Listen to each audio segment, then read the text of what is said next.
E nós hoje estamos recebendo no quadro Sala de Visitas aqui o vereador André Meirinho, do PP. Nós temos muitos assuntos para falar, mas muitos mesmo. Quero falar do transporte coletivo, quero falar da atividade de pessoas que recolhem recicláveis, mas tem muito assunto. Segura aí, porque o Meirinho é um cara observador dos problemas da cidade. Aliás, o vereador tem que fazer isso. O vereador é para fiscalizar, não é para dizer amém, é para estar atento ao que interessa para a comunidade. Então, tudo que a gente vai conversar com o Meirinho aqui interessa para a comunidade. São tantos assuntos que nós estávamos conversando lá fora, não sei se dá para conversar tudo neste programa. Quem sabe a gente vai montar um podcast com você. Mas hoje nós vamos falar coisas muito importantes da cidade.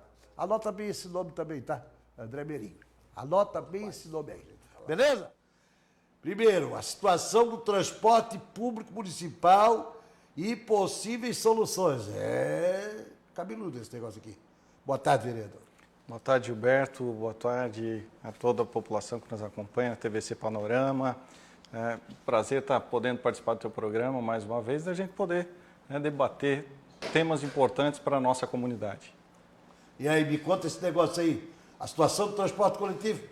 Pois é, nós tivemos uma comissão especial feita o ano passado para acompanhar o transporte coletivo e no mês de dezembro apresentamos o nosso relatório final do cenário do transporte coletivo e de possíveis soluções e encaminhamentos, né? Então, algumas das situações é que a população está insatisfeita com o transporte da empresa PG Tour e a PG Tour diz que não tem viabilidade econômica. Então, pediu dinheiro para a prefeitura. Exatamente. Todo mundo sabe disso. Isso. Então, o que foi analisado? Que precisa ser feita uma nova licitação. Certo. Então, uma nova licitação tem que contemplar, tem que ter a visão regional, tem que pensar no sentido dos vários municípios da ANFRE aí, que contempla Itajaí, Camboriú e mais outros que chegam a 11, a região metropolitana são 9, mais 2 fora, que dão 11 municípios. Precisa haver essa integração e já possui instrumentos para facilitar essa integração. Dentre eles, precisa de um apoio do governo do estado para que não dê mais confusão na licitação intermunicipal. Sempre dava confusão quando chegava na hora da licitação intermunicipal. Exatamente. Dava problema com o governo do estado. Prefeitura e o governo do estado. Aí ficava um problemão, não dava para resolver. Exatamente. Então, por exemplo, a Praiana não pode ser concorrente do transporte aqui do município pela questão de viabilidade econômica. Né? Exato. Esse foi um ponto, Gilberto. Outra questão também que apontamos, possibilidades de recursos de patrocínios, né, de naming rights, de outros patrocínios. Por exemplo, o nome da linha tem uma marca de uma empresa, o nome do ponto de ônibus tem a marca de uma empresa, isso. Né, outros recursos. Já foi feito isso em outros estados brasileiros? Já, exatamente. Com sucesso, inclusive. Com sucesso. Até é um tema que eu pesquiso no doutorado, inclusive. Então, por exemplo, o metrô de São Paulo tem vários nomes nos pontos de metrô, né? Outra questão também, subsídio, foi debatido. Né? A possibilidade do cidadão pagar uma tarifa menor ou não pagar. Isso nós também recomendamos estudo, porque pode estar nesse bolo dessa conta. E em que ponto está isso? Isso, na verdade, foram os nossos encaminhamentos. Agora depende do estudo do Poder Executivo. Isso. A extinção das multas, podemos pular para outro? Aí, podemos, mas só um detalhezinho para a gente finalizar esse. Encaminhamos ao Ministério Público porque tem uma série de coisas duvidosas ali no processo. Que queremos que o Ministério Público analise, porque, como foi dito, 2 milhões e 100 que foi repassado do governo federal para uma empresa que já disse que não vai continuar o transporte, já dá sinal que não vai continuar o transporte, é no mínimo questionável. E ainda tem está meio confuso como é que foi esse processo da Expressul passar para a PG Tour com intervenção da Prefeitura. Então, por isso que nós pedimos também ao Ministério Público que analise de perto. Fica difícil de entender. E o Ministério Público vai analisar, porque o Ministério Público acompanha essas coisas. Eu escrevi aqui. Primeiro, eu quero saber sobre a decisão dos recicláveis aqui. Ó. Decreto do prefeito proíbe o trabalho dos catadores de materiais recicláveis. Houve uma reunião pública sobre os catadores, né? E uma ação direta de inconstitucionalidade. É isso, vereador? Exatamente, Gilberto. Isso é importante nós falarmos, que até tem relação com aquele assunto que estávamos falando antes, referente ao espaço de Antonieta de Barros e de Florianópolis. Certo. Por quê? porque as pessoas não podem fazer confusão. Existe um problema em Balneário Camboriú de morador de rua, de usuário de drogas, de pessoas que dormem nas lixeiras e que às vezes furtam ou utilizam materiais recicláveis. Ponto. Outra questão é atividade de catadores de materiais recicláveis. É uma ocupação reconhecida nacionalmente e é uma profissão honrosa como qualquer outra. O que aconteceu? A prefeitura fez um decreto impedindo os catadores de trabalharem, dizendo que seria... Como assim? Impedindo, num decreto, não pode, só a concessionária pode recolher o material. E aí é algo que vai até contra a Lei Nacional de Resíduos Sólidos, Lei de Liberdade de poder atuar na sua profissão. E aí começou a gerar vários problemas. A Guarda Municipal vinha em cima dos catadores, não deixava eles recolher, a Secretaria do Meio Ambiente dizia, não, eles podem, não é bem isso que o decreto diz, uma confusão. Aí nós fizemos um decreto, pedimos primeiro para a Prefeitura organizar. Organize, faça, com colete, com regras, mas não pode ser uma imposição de repente, do nada, sem dar tempo para os catadores. A Prefeitura não fez a sua parte, então nós fizemos um decreto legislativo para assustar esse ato do prefeito, que estava em desacordo a leis municipais, leis federais. Esse decreto só foi para votação uma vez e foi retirado a pauta por manobra do governo. E aí o que aconteceu? Nós ingressamos no judiciário. Então, 6 vereadores, né, junto com a vereadora Juliana Pavão, o vereador Eduardo Zanata, Nilson Probst, Eliseu Pereira e Patrick Machado, nós entramos no judiciário pela questão de inconstitucionalidade. O Ministério Público já disse que é inconstitucional e dia 1º de fevereiro vai ser julgado pelo Tribunal de Justiça de Santa Catarina essa liminar. É bom que você saiba que o prefeito decretou, os vereadores tentaram arrumar a situação da ilegalidade, porque era inconstitucional, não deixava o trabalhador reconhecido como uma profissão, recolhimento de reciclável, reconhecido nacionalmente. Os vereadores tentaram arrumar, o prefeito não quis e o governo, o executivo não quis, tiveram que partir para a justiça. E é bom que você saiba disso, porque essas coisas não se fala. Se fala como a boca pequena. Mas como eu não faço curva e tenho liberdade de ação aqui na televisão, resolvi chamar o André Meirinho aqui.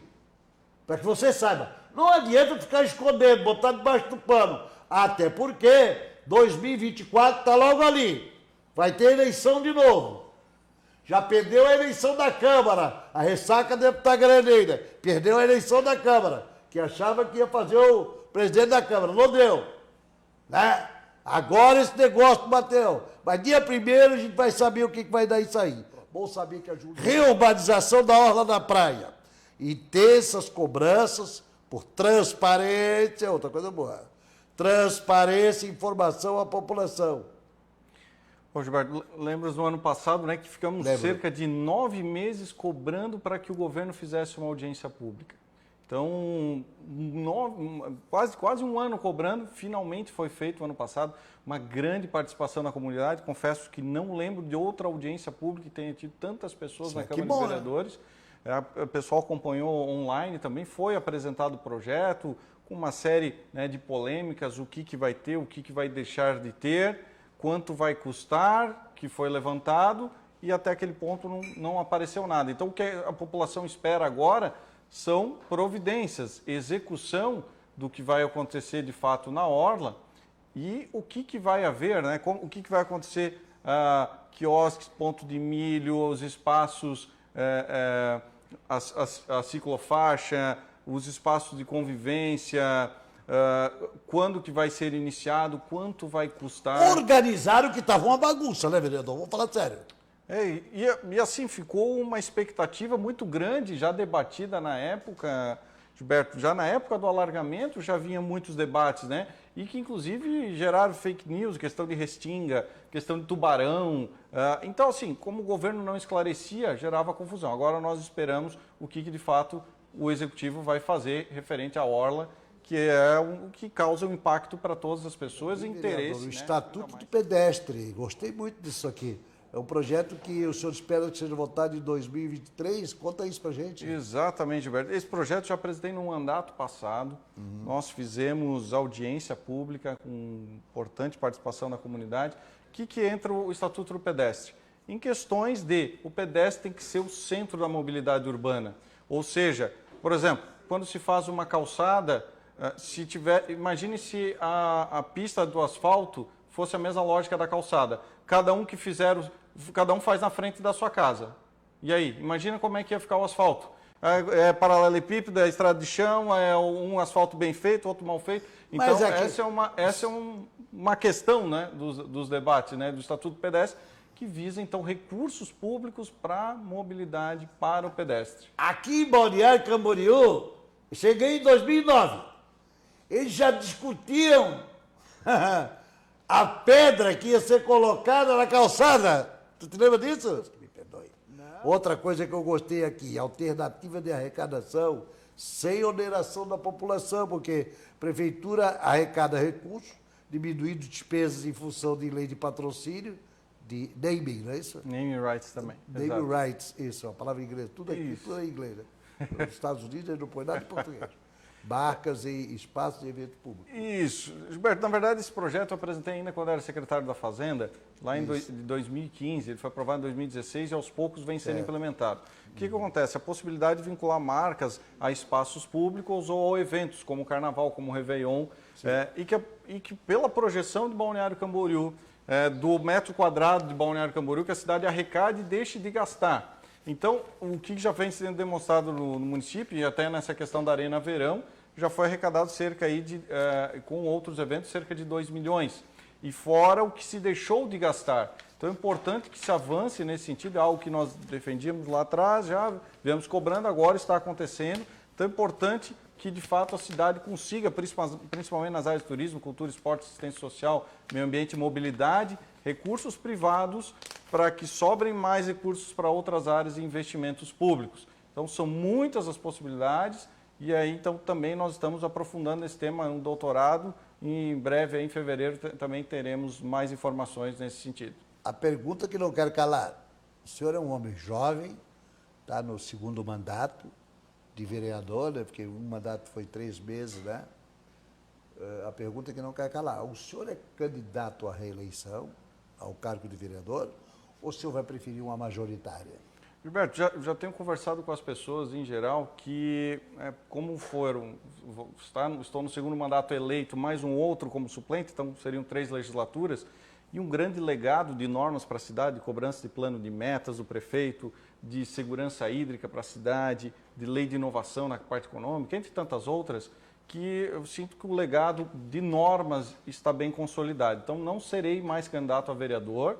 E o objetivo, sim, se for o interesse da comunidade, dentro do partido nós temos já pré-candidatos também, mas o meu nome está à disposição, então, para a majoritária na próxima eleição, se assim for a construção que a comunidade entender adequada. Né? Beleza, era isso que eu queria saber. Para de fazer sinal aí. Que coisa de louco, eu não consigo trabalhar com calma aqui. Vereador, muito obrigado pela sua gentileza em me atender. Eu voltei a fazer podcast e eu vou fazer um podcast com o senhor. Ótimo. Aí a gente vai ter bastante tempo para falar, sem os caras ficar fazendo sinalzinho para mim ali. Muito obrigado, vereador. Obrigado, Gilberto. Fico sempre à disposição. Parabéns pelo seu programa. Obrigado. Eu sou André Meirinho, vereador em Balneário Camboriú. Gostou desse vídeo? Comente e se inscreva para acompanhar o nosso trabalho.